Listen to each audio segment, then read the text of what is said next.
Se algumas das 10 pragas da Bíblia acontecessem hoje, o resultado poderia ser algo assim. Uma maré vermelha invadindo as águas em volta de Manhattan, transformando os rios Hudson e East em afluentes de sangue. Milhares de sapos tomando conta do centro da cidade. No alto, uma densa nuvem negra pairando no céu. São os enormes enxames de gafanhotos que circulam sobre a cidade, querendo devorar tudo o que encontram. Como iríamos reagir a essa sequência de catástrofes saindo de controle? O mundo moderno continua sujeito ao mesmo tipo de catástrofes que a Bíblia descreve. Ainda temos pragas, ainda temos terremotos, ainda temos todo tipo de tempestade violenta. E tudo isso ainda perturba muito a nossa vida.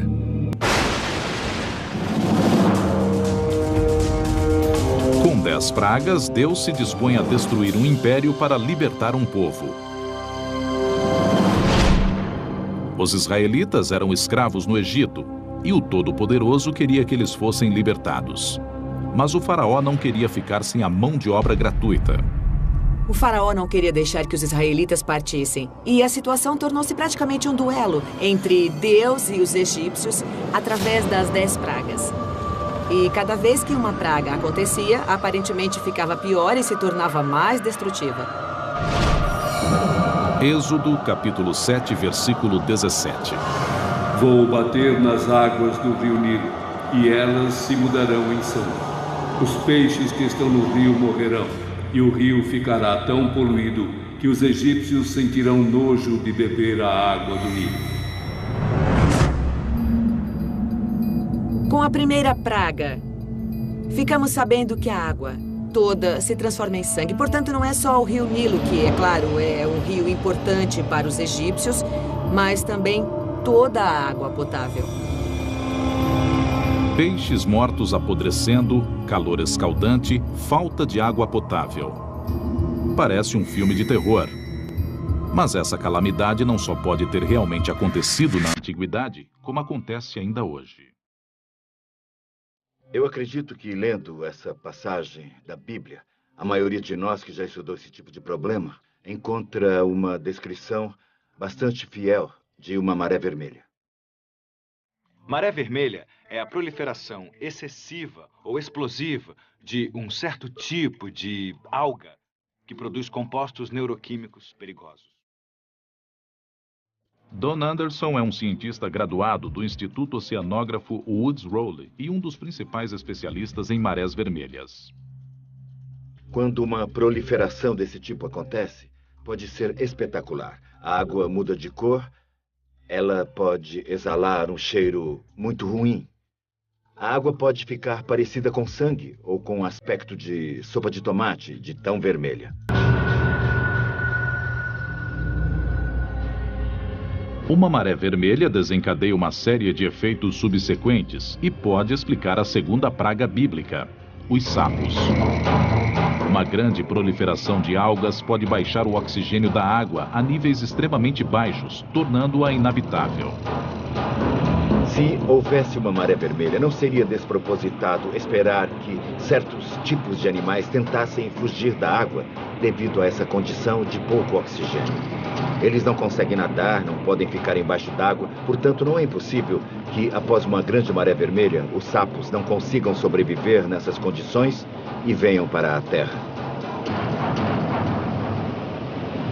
Eles morreram na Terra, desidratados e por falta de alimento.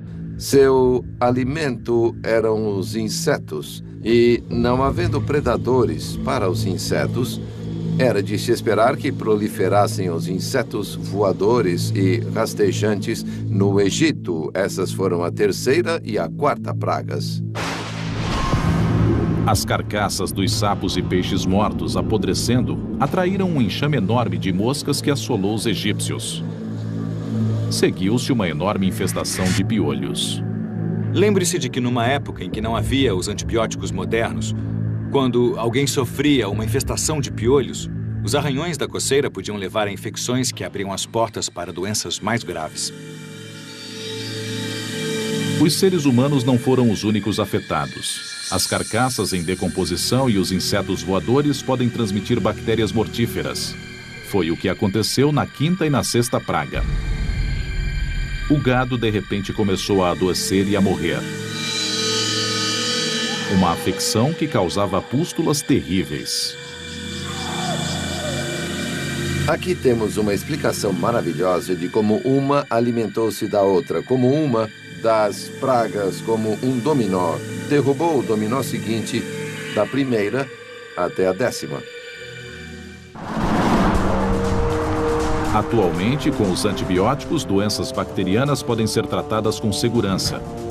Mas para os vírus não há uma solução tão fácil. E, como nos tempos bíblicos, os animais de criação estão na linha de frente das epidemias mortais. Podem ser vírus da gripe, que estavam anteriormente vivendo em aves, porcos ou outro tipo de animal, até que algum deles sofre uma mutação que permite viver também num hospedeiro humano. As recentes epidemias de gripe suína e gripe aviária são alertas que o ser humano não pode ignorar. Muitos epidemiologistas acreditam que é praticamente inevitável que em algum ponto novamente teremos um tipo de gripe aviária que sofrerá uma mutação que lhe permitirá se alojar em seres humanos e que será mais facilmente transmissível. E ela pode ser mais ou menos mortífera.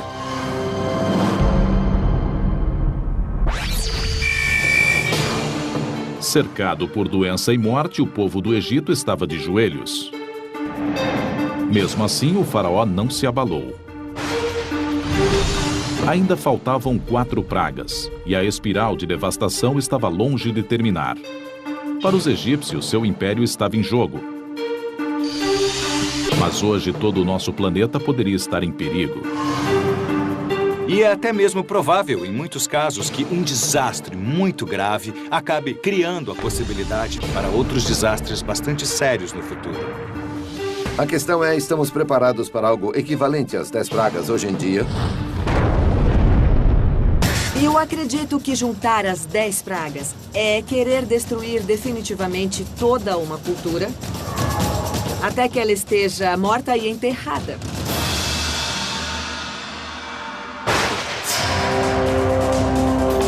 Sem carne, sem peixe, sem água para beber. A 7ª e a 8ª pragas atingiram o celeiro do Egito. Uma enorme tempestade de granizo atingiu as plantações de trigo e um batalhão de gafanhotos famintos dizimou tudo em seu caminho. A Bíblia diz que foi a mais grave de todas as pragas, embora não tenha matado muitas pessoas ou animais. Mas o que ela fez foi matar a esperança de sobrevivência dos egípcios. Hoje, nosso próprio celeiro está ameaçado pelo aquecimento global, que causa mais secas e tempestades mais violentas. É difícil determinar exatamente que problemas a humanidade terá de enfrentar com o aumento das temperaturas, mas podemos dizer que o tempo vai ficar muito mais esquisito. Para a agricultura vai ser bem mais difícil. E estaremos diante de um planeta com mais pessoas. Juntando todas essas coisas, temos um quadro desanimador. De qualquer forma, são más notícias para a lavoura e para os agricultores. Um planeta mais quente pode também trazer o tormento de pragas modernas. Creio que a maior surpresa que o aquecimento global reserva para nós é o aumento das pragas. Os besouros de casca já estão mastigando as florestas do Canadá. Vemos que há mais mosquitos, com o aumento de todas as doenças que os mosquitos carregam, como, por exemplo, malária e dengue. São coisas que achamos típicas do terceiro mundo, mas com o aquecimento global, as áreas em que esses mosquitos conseguem sobreviver se expandem.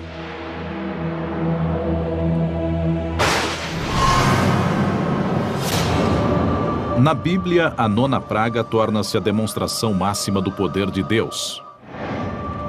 A escuridão total toma conta do Egito. Imagine a ansiedade deles. Será que o sol nunca mais vai voltar? O que iria acontecer com eles? As tempestades de granizo e a escuridão podem estar ligadas. Alguns estudos recentes sugerem que elas são prova de que a Bíblia registrou um dos maiores cataclismos do mundo antigo. 800 quilômetros ao norte do Egito fica a ilha grega de Santorini.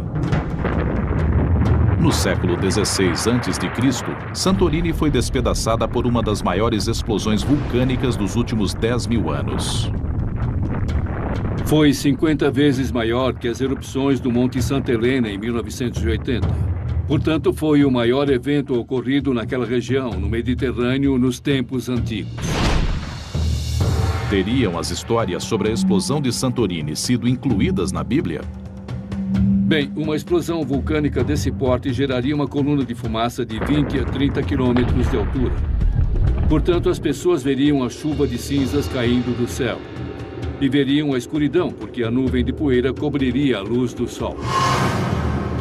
Recentemente foram encontradas provas materiais de que cinzas de Santorini chegaram ao Egito, a 800 quilômetros de distância.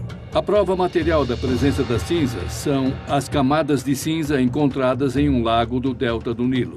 Portanto, sabemos que as cinzas foram naquela direção para o leste e caíram sobre aquela região.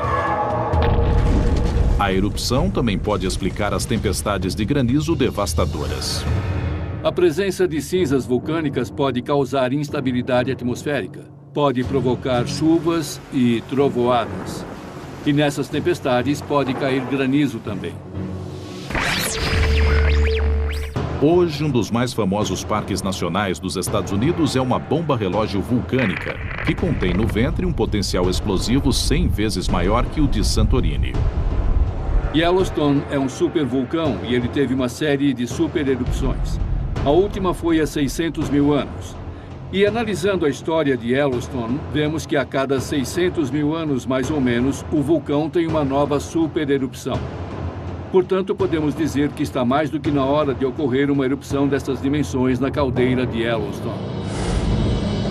Se a caldeira de Yellowstone entrasse mesmo em erupção novamente, se tivéssemos esse tipo de supervulcão hoje em dia, estaríamos diante de estragos de dimensões continentais. A explosão de Santorini teria matado milhares. Mas com 50 quilômetros de largura, se a caldeira de Yellowstone explodir, poderemos estar diante de uma situação bem pior. As cinzas na atmosfera deixariam o planeta inteiro mergulhado em um inverno apocalíptico. O total de mortos no mundo todo poderia chegar a 1 bilhão de pessoas. Portanto, a questão não é se o vulcão vai explodir novamente, mas sim quando. E não há como evitar.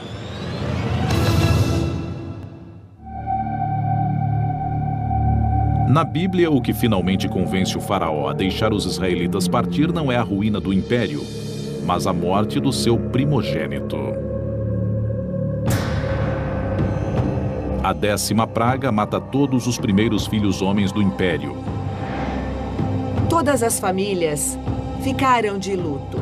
E creio que, de certa forma, essa foi a força dessa praga em particular.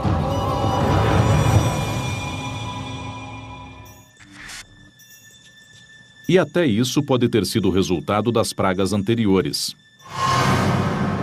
As tempestades de granizo e os gafanhotos que destruíram as lavouras forçaram os egípcios a se alimentar do trigo armazenado. Mas os cereais podem criar fungos e toxinas mortíferos se guardados em silos subterrâneos. O fungo produziu uma poderosa substância química. É uma molécula biologicamente ativa que se chama micotoxina. E a menor quantidade dessas micotoxinas, ou seja, umas poucas moléculas, pode matar pessoas e animais rapidamente. E normalmente o primogênito seria o mais bem alimentado. Havia uma tradição de que o mais velho receberia 2 porções. Assim, eles estavam recebendo mais do que as crianças mais novas. Os irmãos recebiam e acabavam morrendo.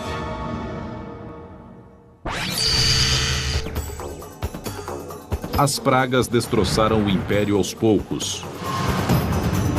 Mas em outro trecho da Bíblia, basta um instante para destruir uma cidade e seus habitantes. Infelizmente para nós, isso é verdade ainda hoje. Uma cidade onde o dinheiro fala alto, a diversão rola solta e gente bonita vive cada dia como se fosse o último. Agora, imagine. uma sombra escura descendo sobre o horizonte de Los Angeles. Brasas e cinzas começam a respingar do alto. De repente, o céu se abre e a ira de Deus se manifesta. Milhões de vidas são ceifadas em um instante. Já aconteceu antes. Gênesis, capítulo 19, versículos 24 e 25. O Senhor fez então cair sobre Sodoma e Gomorra uma chuva de enxofre e de fogo vinda do céu, e destruiu essas cidades e toda a planície, assim como todos os habitantes das cidades e a vegetação do solo. Supervulcões, mega enchentes.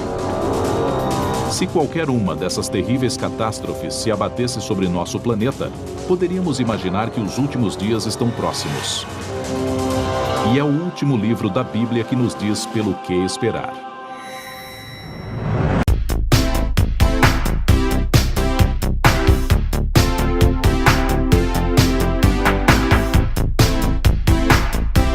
Se inscreva no canal CG Oficial e ative as notificações.